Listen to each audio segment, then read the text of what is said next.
ধরা যাক ইসলামী রাষ্ট্র হয়েছে, সরকার এটা করছে না, তখন আলিম পরিচয় নিয়ে আমরা এখানে বসে কার বিরুদ্ধে কথা বলবো? ওই রাষ্ট্রের সরকারের বিরুদ্ধে কথা বলবো, কারণ সে ইসলাম ঘোষিত লক্ষ্য বাস্তবায়ন করছে না। দুর্ভাগ্যজনক বিষয় হচ্ছে আমরা যারা কোথায় কোথায় প্রতিদিন ইসলামী রাষ্ট্র কায়েম করে বসি, তাদের কাছে এই বিষয়গুলো স্পষ্ট না। ইসলামী রাষ্ট্র হয়, ইসলামী রাষ্ট্র যদি সত্যিকার ইসলামী রাষ্ট্র যদি হয়, সে এগুলো দমন করে নাগরিকদেরকে বিশুদ্ধ পানীয়, বিশুদ্ধ খাবার সমস্ত কিছু দিতে সে ইসলামের কারণেই দায়বদ্ধ। এটা নির্বাচনী ম্যানিফেস্টোর কারণে না, যে আমরা নির্বাচনী ম্যানিফেস্টোতে এটা বলছিলাম এটা করবো, ইসলামের কারণে সে দায়বদ্ধ। এটা করতেই হবে তাকে, নতুবা ইসলাম তার বৈধতা নিয়ে প্রশ্ন তুলবে। নাগরিকদের বুদ্ধিবৃত্তির হেফাজত, ওই হেফাজতের অংশ শিক্ষা ব্যবস্থার মধ্যে এমনভাবে থাকতে হবে যাতে তার বুদ্ধিবৃত্তির যথাযথ ভারসাম্যপূর্ণ বিকাশ ঘটে। ইসলামের আরেকটা লক্ষ্য মানুষের নসলের হেফাজত, নসল প্রজন্মের হেফাজত। মানুষের সন্তান এমন সন্তান হবে না যে সে মায়ের নাম জানে, বাবার নাম জানে না, এটা হতে পারবে না। এটা মানব সভ্যতার বিকাশের মৌলিক শর্ত, মানবিক বিকাশের মৌলিক শর্ত। যথাযথভাবে এই নসলের হেফাজতের জন্য ইসলাম জিনাকে নিষিদ্ধ করেছে, এই নসলের হেফাজতের জন্য ইসলাম চোখের পর্দা দিয়েছে, এই নসলের হেফাজতের জন্য ইসলাম হিজাব দিয়েছে, নেকাব দিয়েছে। শুধুমাত্র আমরা অনেকেই মনে করি শুধুমাত্র পর্দা নারীদের জন্য এসেছে, এরকম একটা টেন্ডেন্সি আমাদের মধ্যে আছে। পর্দা যতটা নারীদের জন্য ততটা পুরুষের জন্য, এবং অধিকতর গুরুত্ব সহকারে পুরুষকে সেটা করতে হবে, বাধ্যবাধকতা এটা ইসলামের। ফলে জিনার পাপ ইসলাম স্থির করে দিয়েছে। হাদ এবং কাসাসের ব্যবস্থাপনার মাধ্যমে ইসলাম তার লক্ষ্যগুলোকে সুস্থির করে। আরেকটা হচ্ছে হেফাজতে মাল, প্রত্যেকের অর্থনৈতিক নিরাপত্তা ইসলামী রাষ্ট্রের মৌলিক দায়িত্ব। সরকার যদি এটা না করে ইসলাম তাকে তার বৈধতা নিয়ে প্রশ্ন তুলবে। ধরা যাক ইসলামী রাষ্ট্র হয়েছে, সরকার এটা করছে না, তখন আলিম পরিচয় নিয়ে আমরা এখানে বসে কার বিরুদ্ধে কথা বলবো? ওই রাষ্ট্রের সরকারের বিরুদ্ধে কথা বলবো, কারণ সে ইসলাম ঘোষিত লক্ষ্য বাস্তবায়ন করছে না। ইসলাম এই লক্ষ্যগুলো স্থির করে দিয়েছে। মানুষের অর্থনৈতিক নিরাপত্তা এটা শুধু রাষ্ট্রের হাতে তুলে দেয় নাই, সামাজিক দায়িত্বও আছে, ব্যক্তিগত দায়িত্বও আছে, ধনবানদের দায়িত্বও আছে। যাকাত, সাদাকা ইত্যাদি থেকে শুরু করে রাষ্ট্রীয় দায়িত্ব। যারা বেকার তাদের ব্যাপারে রাষ্ট্রকে দায়িত্ব পালন করতে হবে, যারা পঙ্গু তাদের ব্যাপারে রাষ্ট্রকে দায়িত্ব পালন করতে হবে, যারা এতিম নিঃস্ব হয়ে গেছে, যাদের কোনো অভিভাবকত্ব নাই, তাদের ব্যাপারে রাষ্ট্রকে অভিভাবক হতে হবে।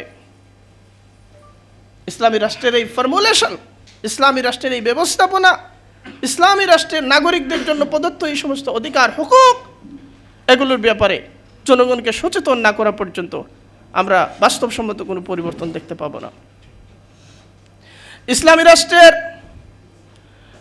ইসলামের আরেকটা মৌলিক লক্ষ্য, আমরা যে মাকাসিদের কথা বলছি, এই মাকাসিদের কয়েকটা স্তর আছে।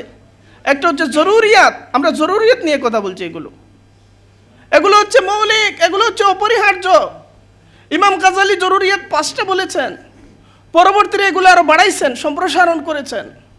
মানুষের আখলাকের হেফাজত, মানুষের উন্নতির ব্যবস্থাপনার হেফাজত, যাতে সে উন্নতি করতে পারে জিন্দগিতে, পরবর্তীতে এগুলো বাড়াইছেন আরো।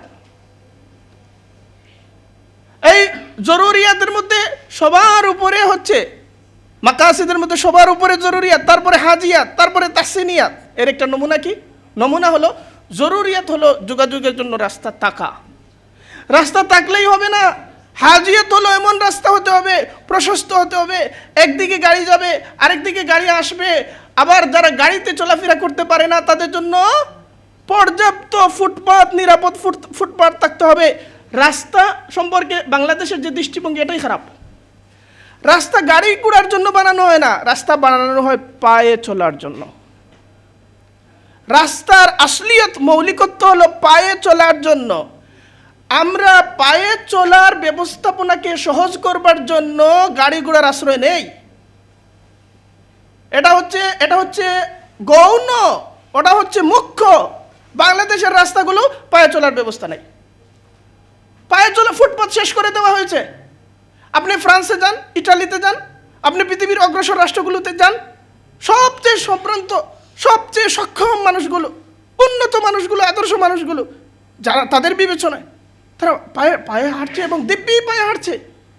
এটাকে কেউ হীনমন্যতার দৃষ্টিতে দেখছে না। রাস্তা আছে, পায়ে হাঁটার ব্যবস্থাই নেই। রাস্তার মধ্যে পায়ে হাঁটার ব্যবস্থা থাকতে হবে, যানবাহনের ব্যবস্থা থাকতে হবে। শের শাহ সুরি একটা রাস্তা বানিয়েছিলেন, গ্রাউন্ড ট্রাঙ্ক রোড, ওই লাহোর থেকে দিল্লি হয়ে বাংলা পর্যন্ত এসেছিল। হাতি চলার জন্য আলাদা অংশ, ঘোড়া চলার জন্য আলাদা অংশ, গাধা চলার জন্য আলাদা অংশ, পদাতিকদের চলার জন্য আলাদা অংশ। রাস্তার পাশে উচ্চ সায়াদার বৃক্ষ তৈরি করা হয়েছে, ফলদ বৃক্ষ তৈরি করা হয়েছে, কিছু কিছু এলাকার পরে সরাইখানা তৈরি করা হয়েছে, যাত্রীরা অসুস্থ হতে পারে সেজন্য শিফাখানা তৈরি করা হয়েছে। সেগুলোই তো আমাদের নিদর্শন। আমরা তো এভাবেই সভ্যতাকে নিয়ে এসেছি এই জায়গায়। জরুরিয়াত রাস্তা থাকা, হাজিয়াত হলো রাস্তা প্রশস্ত হওয়া, যথেষ্ট প্রশস্ত হওয়া। ঢাকা শহরের প্রধান যে রাস্তাগুলো, এগুলো উন্নত রাষ্ট্রগুলোর গলির সমান না। আমরা বলছি, আমরা এতদিন শুনেছি যে আমাদের রাস্তাগুলো হয়ে গেছে, প্যারিস হয়ে গেছে, কেউ কেউ বলতেন বার্লিন হয়ে গেছে, কেউ কেউ বলতেন ওয়াশিংটন হয়ে যেতে গেছে, এরকম এগুলোই তো বলা হয়েছে। রাস্তাটা থাকা জরুরত, প্রশস্ত হওয়া হাজত। আর তাহসিনিয়ত কি? তাহসিনিয়ত হলো শুধু প্রশস্ত হলেই হবে না, যানজট মুক্ত হলেই হবে না। ডানে বামে যখন চোখ যাবে তখন যেন সৌন্দর্য চোখে পড়ে, তখন যেন দুর্গন্ধ নাকে এসে না লাগে। আপনি নারায়ণগঞ্জ থেকে ঢাকা শহরে ঢুকবেন, সবার আগে ঢাকা শহরে ঢুকার আগে আপনাকে সবার আগে এক রাশ দুর্গন্ধ আপনাকে স্বাগত জানাবে। একটা রাস্তা দিয়েও চলা যায় না, এক রাশ দুর্গন্ধ, বায়ু দূষণ, শব্দ দূষণ, সমস্ত দূষণের জঞ্জালের একটা স্তূপ তৈরি করেছি আমরা। আপনি যে কোনো রাস্তা দিয়ে ঢাকা শহরে ঢুকেন, ঢোকার আগে সবার আগে কি আপনাকে স্বাগত জানাবে? ময়লা আবর্জনার বাগাড়। ইসলাম তাহসিনিয়ত বলে না, এগুলো চলবে না, এগুলো চলবে না। একটা হলো কেরাহাতে সৌত। কেরাহাতে সৌত হলো শব্দ দূষণ করা যাবে না, নিকৃষ্ট শব্দ দিয়ে মানুষকে কষ্ট দেওয়া যাবে না, অপছন্দনীয় শব্দ দিয়ে মানুষকে কষ্ট দেওয়া যাবে না। আরেকটা হচ্ছে কেরাহাতে রিহ, অপছন্দনীয় গন্ধ দিয়ে মানুষকে কষ্ট দেওয়া যাবে না। যাত্রীরা যাতে এই কষ্ট থেকে দূরে, আমাদের সিটি কর্পোরেশনগুলো কি করে, ঢাকা শহরের সমস্ত ময়লা একত্র করে নিয়ে ওই রাস্তার পাশে, রাস্তার পাশে। এটা কোন ধরনের সংস্কৃতি, কোন ধরনের সভ্যতা? সব জড়ো করে রাস্তার পাশে। আমরা এইসব জিনিস থেকে বেরিয়ে আসতে হবে। বেরিয়ে আসার জন্য তো আদর্শ লাগবে, সেই আদর্শের নাম হচ্ছে ইসলাম। ইসলামিক কল্যাণ রাষ্ট্রের কনসেপ্ট, ইসলামী রাষ্ট্র ব্যবস্থার কনসেপ্ট এই ধরনের একটা আদর্শ ফর্মুলা দেয়। দুর্ভাগ্যজনক বিষয় হচ্ছে আমরা যারা কোথায় কোথায় প্রতিদিন ইসলামী রাষ্ট্র কায়েম করে বসি, তাদের কাছে এই বিষয়গুলো স্পষ্ট না। এগুলো স্পষ্ট করতে হবে। এখানকার যে শিক্ষা ব্যবস্থা ছিল, ব্রিটিশরা যখন আসলো তারা বলল অক্সফোর্ড কেমব্রিজে যে লেখাপড়া হয়, এখানকার শিক্ষার্থীরা এর চেয়ে পিছিয়ে আছে তা বলা যাবে না। এই যে ব্যাপারগুলো, এই ব্যাপারগুলো কোত্থেকে আসলো? রাষ্ট্র ব্যবস্থা সম্পর্কে একটা অগ্রসর দৃষ্টিভঙ্গি ছিল, অগ্রসর প্র্যাকটিস ছিল এবং অগ্রসর ব্যবস্থাপনা ছিল। আমরা ওই সময়ের যে ঐতিহ্য তৈরি করেছিলাম, যতবার কল্যাণ রাষ্ট্রের কথা বলি আমরা ওই ঐতিহ্যের দিকে যেতে চাই না। আমরা মনে করি ফরাসি মডেল এখানে আনতে হবে, ব্রিটিশ মডেল এখানে আনতে হবে। আমরা বলি যে জার্মানির কোন এক তত্ত্ববিদ এটা বলেছেন, ব্যাস এটাকে এখানে প্র্যাকটিস করতে হবে। এই যে দৃষ্টিভঙ্গি, এই দৃষ্টিভঙ্গির আমাদের ভূমি, আমাদের ঐতিহ্য, আমাদের ইতিহাস, আমাদের ধারাবাহিক বিকাশের সাথে যায় না। যারা মনে করেন যেন প্রকারে বাইরের কোনো একটা তত্ত্বকে এখানে নিয়ে আসতে হবে এবং ওটাই একমাত্র সত্য, তারা তত্ত্বীয় উপনিবেশের মধ্যে আমাদেরকে বন্দী রাখতে চান। এবার আসেন, আমরা যখন পশ্চিমা দৃষ্টিভঙ্গির বাইরে বের হয়ে রাষ্ট্র গঠনের কথা বলছি, তখন কল্যাণ রাষ্ট্রের কাঠামোটা কেমন হবে? আমার ভাই ডক্টর শহীদুল ইসলাম ফারুকী যে প্রবন্ধ উপস্থাপন করেছেন, সেখানে ইমাম গাজালি রাহিমাহুল্লাহ তাআলার একটা উদ্ধৃতি এনেছেন। ইমাম গাজালি আমাদেরকে দুইটা পরিভাষা দিয়েছেন, একটা হলো মাসালেহ আর একটা হচ্ছে মাফাসিদ।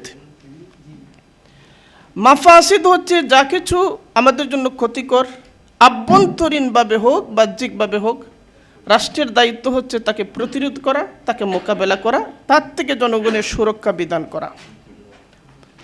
দেখেন আমাদের রাষ্ট্রগুলো বাহ্যিক বিপদ আপদ, বাহ্যিক সংকট, এগুলোকে বোঝার জন্য একটা পরিভাষা সৃষ্টি করেছে, সেটা হচ্ছে ক্রাইম। আমাদের আভ্যন্তরীণ যে অপরাধ, সেটার ব্যাপারে রাষ্ট্র নিরপেক্ষ থাকতে চায়, কোনো ভূমিকা রাখতে চায় না, সেটাকে তারা বলছে সিন, সেটা হচ্ছে পাপ। আমি মিথ্যা বলছি সেটা নিয়ে রাষ্ট্র উদ্বিগ্ন না। কেন উদ্বিগ্ন না? কারণ রাষ্ট্র আমার চরিত্র গঠনের ব্যাপারে দায়িত্ব পালন করতে চায় না। রাষ্ট্র বলতে চায় নাগরিক কোনো অপরাধ করবে না, অপরাধ করলে আমি শাস্তির ব্যবস্থা করব, ব্যাস এতটুকু। রাষ্ট্রের এই অঙ্গীকার নাই যে আমার চারিত্রিক বিকাশ যাতে ব্যাহত না হয়, কেউ যাতে এটাকে ব্যাহত না করে, সেই ব্যাপারে রাষ্ট্র ভূমিকা পালন করবে, এই প্রতিশ্রুতি সে দেয় না, কারণ সে সেকুলার। এই ব্যাপারগুলোকে সে বলে যার যার ব্যক্তিগত ইস্যুজ। ইসলামী রাষ্ট্র মনে করে এগুলো হচ্ছে মাফাসিদ, ক্ষতিকর। আমি গুলি করে একজনকে মেরে ফেলছি, গুলি করার প্রবৃত্তি জন্ম নিয়েছে আমার আভ্যন্তরীণ প্রকৃতি থেকে। ফলে ইসলাম বলে ওই আভ্যন্তরীণ প্রকৃতিকে বিশুদ্ধ রাখা, যথাযথ রাখা, তাকে আবর্জনা মুক্ত রাখার ব্যাপারেও রাষ্ট্রকে দায়িত্ব পালন করতে হবে। এটা হচ্ছে মাফাসিদ। মাসালেহের অর্থ কি? মাসালেহের অর্থ নাগরিকদেরকে অন্ন, বস্ত্র, বাসস্থান, শিক্ষা, চিকিৎসা ওটা দিলেই হয় না। মাসালেহের দাবি হলো নাগরিকের জীবনের হেফাজত করতে হবে। জীবনের হেফাজতের জন্য আমাদের রাষ্ট্রগুলো কি করে? আইন শৃঙ্খলা রক্ষী বাহিনী আছে, পুলিশ, সেনাবাহিনী, র্যাব, সমস্ত কিছু রাষ্ট্র এবং নাগরিকদের জিন্দেগির হেফাজতের জন্য। কেউ আভ্যন্তরীণ হেফাজতের জন্য, কেউ বহিরাষ্ট্রীয় আক্রমণ থেকে সুরক্ষা দেবার জন্য। ইসলামী রাষ্ট্র বলে যে ইসলামের গোটা নিজাম, গোটা ব্যবস্থাটাই এসেছে যেসব উদ্দেশ্যে, এর মধ্যে এক নাম্বার হচ্ছে হেফাজতুন নফস, জীবনের হেফাজত। জীবনের হেফাজত বলতে কেবল মানুষের জীবনের হেফাজত না, নফস কতটা ব্যাপক এটা নিয়ে আমরা কম আলোচনা করি, এবং আমি কল্যাণ রাষ্ট্র পরিষদকে ধন্যবাদ জানাচ্ছি যে এরকম একটা আলোচনার পরিষদ তারা তৈরি করেছেন। নফস কতটা ব্যাপক, একটা বুখারী শরীফের মধ্যে হাদিস আছে, একজন বৃদ্ধা মহিলা, তিনি সালেহা ছিলেন, সালেহা, নেককার ছিলেন। একটা বিড়ালকে আটকে রেখেছিলেন, তাকে খাবারও দিতেন না। শুধুমাত্র ওই বিড়ালকে অন্যায়ভাবে কেন আটকে রাখলেন, খাবারও দিলেন না, আবার ছেড়েও দিলেন না, এজন্য ওই মহিলাকে জাহান্নামে পাঠানো হয়েছে। আবার একজন পাপিষ্ঠ নারী, সচ্চরিত্রা নন, রাস্তা দিয়ে যাচ্ছেন, কূপ পাচ্ছেন, কূপের পাশে দেখেন একটা কুকুর হাঁপাচ্ছে পিপাসায়, উনি ভয় পাইলেন কুকুরটা মারা যাবে। তিনি কি করলেন? নিজের মোজা খুললেন, তারপরে নিজের চাদর ওই মোজার সাথে বাঁধলেন, তারপরে কূপ থেকে পানি উঠালেন, ওই মোজা ভিজালেন, তারপরে ওই মোজা এইভাবে নিংড়ে তার ভেতর থেকে পানিটা কুকুরের মুখে দিলেন। নবী আলাইহিস সালাম বলছেন এ কারণে আল্লাহ তাআলা তাকে মাফ করে দিয়েছেন। ইসলাম এই যে হেফাজতে নফসের ধারণা, এটা কেবলমাত্র মানুষ কেন্দ্রিক না, একটা হাঁপানো কুকুরের ব্যাপারেও দায়িত্বশীল, একটা ক্ষুধার্ত বিড়ালের ব্যাপারেও দায়িত্বশীল, একটা গাছের পাতাও আপনি ও কারণে ছিঁড়তে পারবেন না। এটা হচ্ছে ইসলাম। ফলে ইসলামের এই যে মানুষ, প্রাণ এবং প্রকৃতি সমন্বিতভাবে গোটা ব্যবস্থাপনার ব্যাপারে এই যে নিরাপত্তার ধারণা, এই ধারণা থেকে বর্তমান আধুনিক রাষ্ট্র ব্যবস্থা অনেক পিছিয়ে আছে। দ্বিতীয়ত হেফাজতে দিন, দিনের হেফাজত। সকল কালে সকল সভ্যতা, ধর্ম বর্জিত একটা সভ্যতা আপনি পাবেন না। আপনি বেবিলন সভ্যতার কথা বলেন, মহেঞ্জোদারো সভ্যতার কথা বলেন,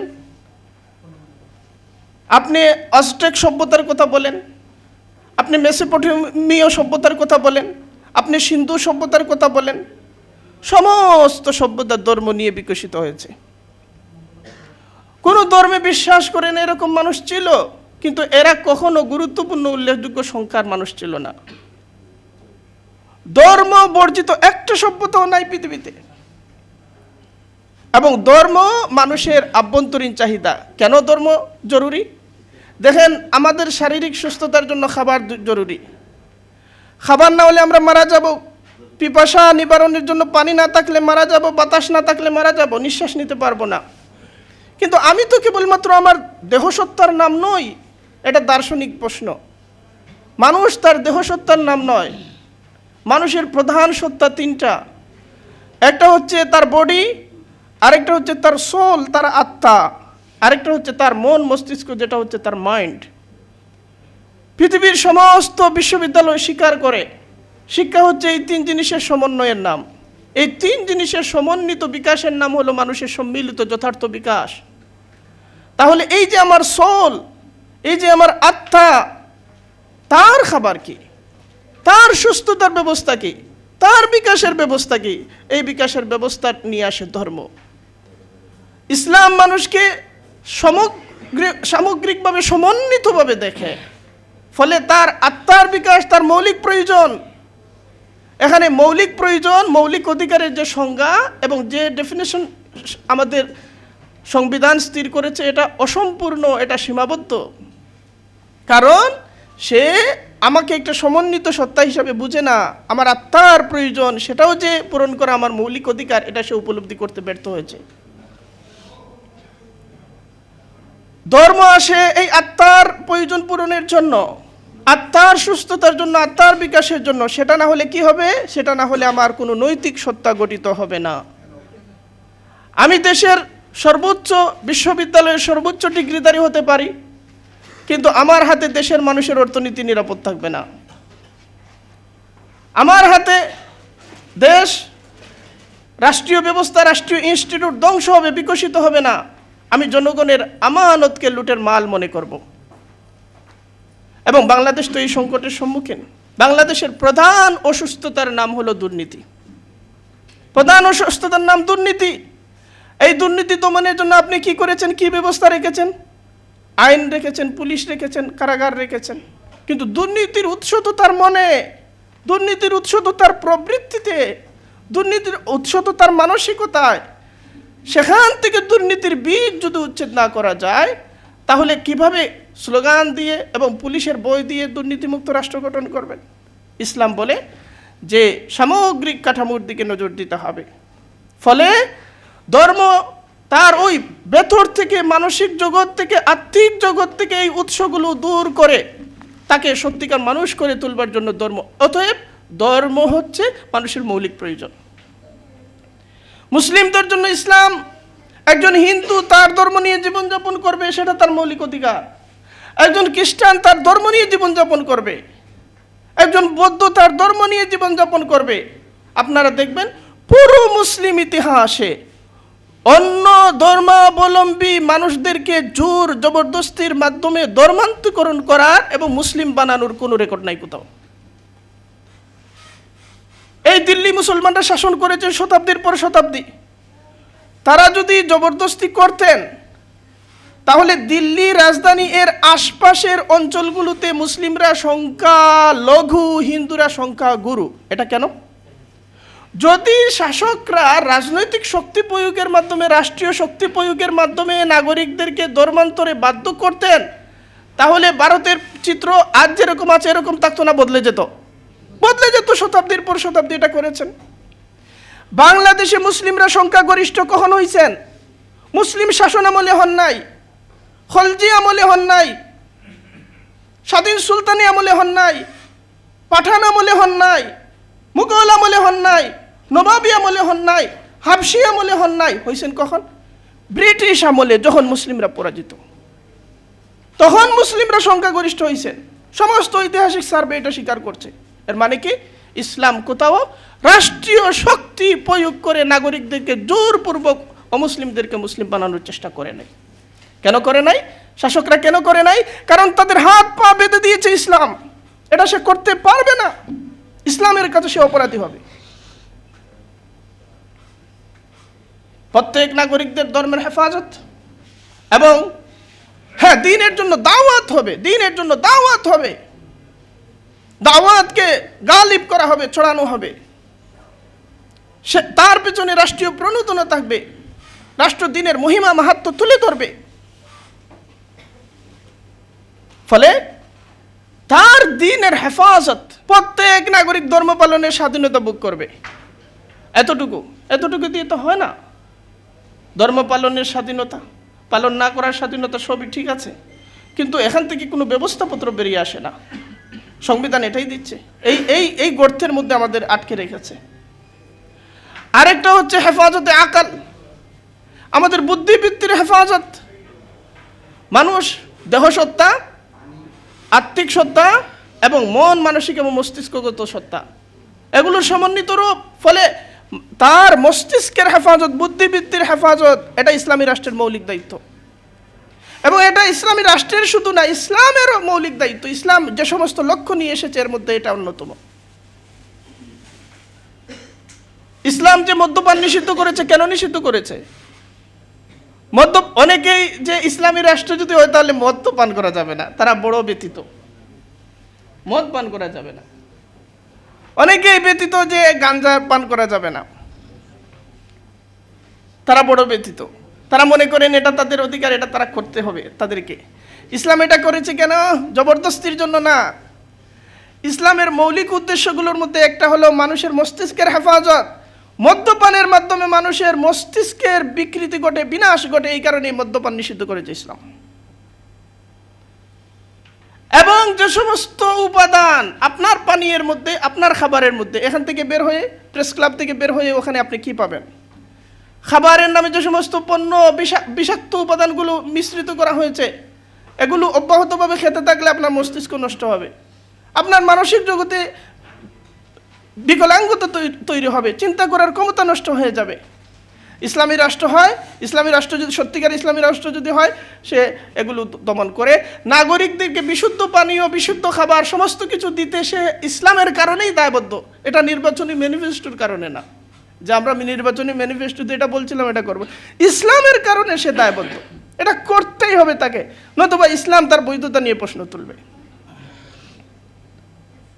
নাগরিকদের বুদ্ধিবৃত্তির হেফাজত, ওই হেফাজতের অংশ শিক্ষা ব্যবস্থার মধ্যে এমনভাবে থাকতে হবে যাতে তার বুদ্ধিবৃত্তির যথাযথ ভারসাম্যপূর্ণ বিকাশ ঘটে।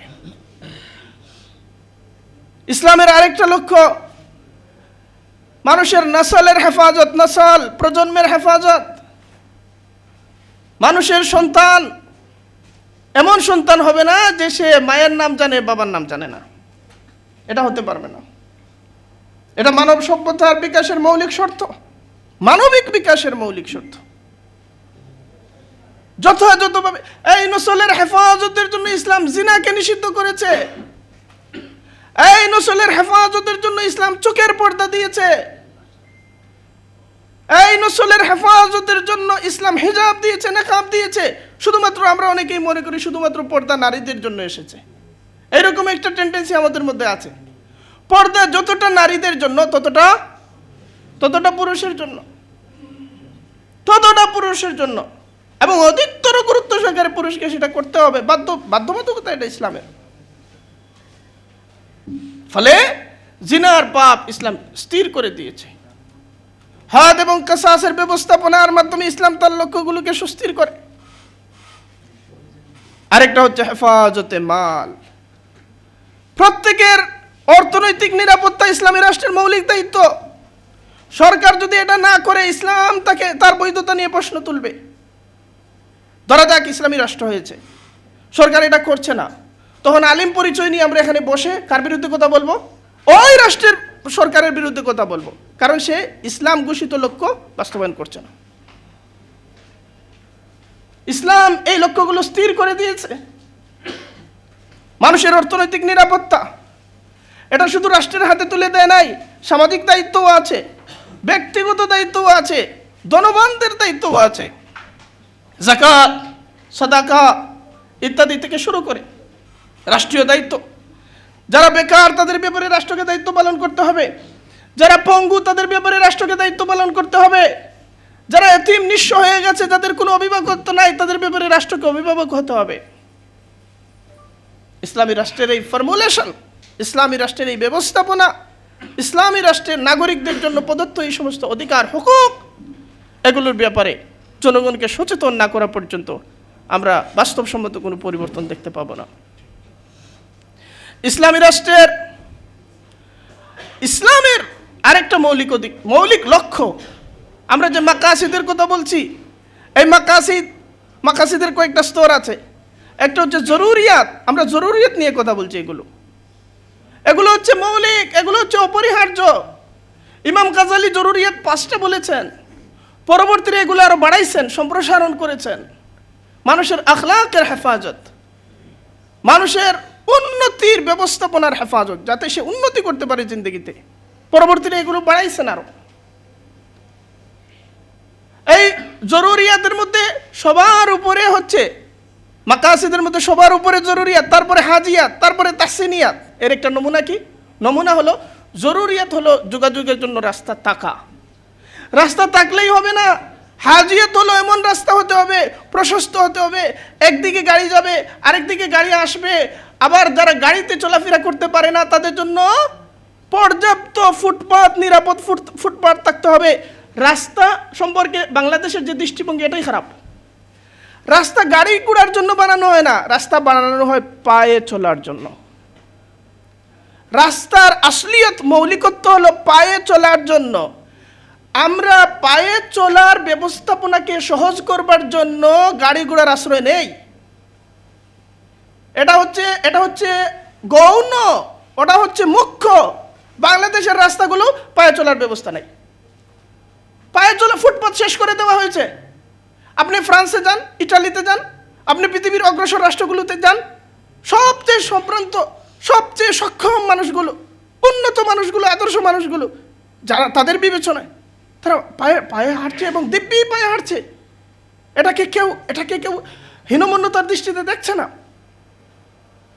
রাস্তা আছে, পায়ে হাঁটার ব্যবস্থাই নেই। রাস্তার মধ্যে পায়ে হাঁটার ব্যবস্থা থাকতে হবে, যানবাহনের ব্যবস্থা থাকতে হবে। শেরশাহ সুরি একটা রাস্তা বানিয়েছিলেন, গ্রাউন্ড ট্রাঙ্ক রোড, ওই লাহোর থেকে দিল্লি হয়ে বাংলা পর্যন্ত এসেছিল। হাতি চলার জন্য আলাদা অংশ, ঘোড়া চলার জন্য আলাদা অংশ, গাধা চলার জন্য আলাদা অংশ, পদাতিকদের চলার জন্য আলাদা অংশ। রাস্তার পাশে উচ্চ ছায়াদার বৃক্ষ তৈরি করা হয়েছে, ফলদ বৃক্ষ তৈরি করা হয়েছে, কিছু কিছু এলাকার পরে সরাইখানা তৈরি করা হয়েছে, যাত্রীরা অসুস্থ হতে পারে সেজন্য শিফাখানা তৈরি করা হয়েছে। সেগুলোই তো আমাদের নিদর্শন। আমরা তো এভাবেই সভ্যতাকে নিয়ে এসেছি এই জায়গায়। জরুরিয়াত রাস্তা থাকা, হাজিয়াত হলো রাস্তা প্রশস্ত হওয়া, যথেষ্ট প্রশস্ত হওয়া। ঢাকা শহরের প্রধান যে রাস্তাগুলো, এগুলো উন্নত রাষ্ট্রগুলোর গলির সমান না। আমরা এতদিন শুনেছি যে আমাদের রাস্তাগুলো হয়ে গেছে, প্যারিস হয়ে গেছে, কেউ কেউ বলতেন বার্লিন হয়ে গেছে, কেউ কেউ বলতেন ওয়াশিংটন হয়ে গেছে। এরকম এগুলোই তো বলা হয়েছে। রাস্তাটা থাকা জরুরত, প্রশস্ত হওয়া হাজত। আর তাহসিনিয়াত কি? তাহসিনিয়াত হলো শুধু প্রশস্ত হলেই হবে না, যানজট মুক্ত হলেই হবে না। ডানে বামে যখন চোখ যাবে, তখন যেন সৌন্দর্য চোখে পড়ে, তখন যেন দুর্গন্ধ এসে না লাগে। আপনি নারায়ণগঞ্জ থেকে ঢাকা শহরে ঢুকবেন, সবার আগে ঢাকা শহরে ঢুকার আগে আপনাকে সবার আগে এক রাশ দুর্গন্ধ আপনাকে স্বাগত জানাবে। একটা রাস্তা দিয়েও চলা যায় না, এক রাশ দুর্গন্ধ, বায়ু দূষণ, শব্দ দূষণ, সমস্ত দূষণের জঞ্জালের একটা স্তূপ তৈরি করেছি আমরা। আপনি যে কোনো রাস্তা দিয়ে ঢাকা শহরে ঢুকেন, ঢোকার আগে সবার আগে কি আপনাকে স্বাগত জানাবে? ময়লা আবর্জনার বাগার। ইসলাম তাহসিনিয়াত বলে না, এগুলো চলবে না, এগুলো চলবে না। একটা হলো কেরাহাতে সৌত। কেরাহাতে সৌত হলো শব্দ দূষণ করা যাবে না, নিকৃষ্ট শব্দ দিয়ে মানুষকে কষ্ট দেওয়া যাবে না, অপছন্দনীয় শব্দ দিয়ে মানুষকে কষ্ট দেওয়া যাবে না। আরেকটা হচ্ছে কেরাহাতে রিহ, অপছন্দনীয় গন্ধ দিয়ে মানুষকে কষ্ট দেওয়া যাবে না। যাত্রীরা যাতে এই কষ্ট থেকে দূরে। আমাদের সিটি কর্পোরেশনগুলো কি করে? ঢাকা শহরের সমস্ত ময়লা একত্র করে নিয়ে ওই রাস্তার পাশে। এটা কোন ধরনের সংস্কৃতি, কোন ধরনের সভ্যতা? সব জড়ো করে রাস্তার পাশে। আমরা এইসব জিনিস থেকে বেরিয়ে আসতে হবে। বেরিয়ে আসার জন্য তো আদর্শ লাগবে, সেই আদর্শের নাম হচ্ছে ইসলাম। ইসলামিক কল্যাণ রাষ্ট্রের কনসেপ্ট, ইসলামী রাষ্ট্র ব্যবস্থার কনসেপ্ট এই ধরনের একটা আদর্শ ফর্মুলা দেয়। দুর্ভাগ্যজনক বিষয় হচ্ছে আমরা যারা কোথায় কোথায় প্রতিদিন ইসলামী রাষ্ট্র কায়েম করে বসি, তাদের কাছে এই বিষয়গুলো স্পষ্ট না। এগুলো স্পষ্ট করতে হবে। আয়োজনের জন্য আরেকবার ধন্যবাদ জানাচ্ছি। আমার ভাই যে প্রবন্ধ লিখেছেন, আমি আশা করি যে এটা আরও প্রচার প্রসার হবে। সবাইকে অনেক শুকরিয়া।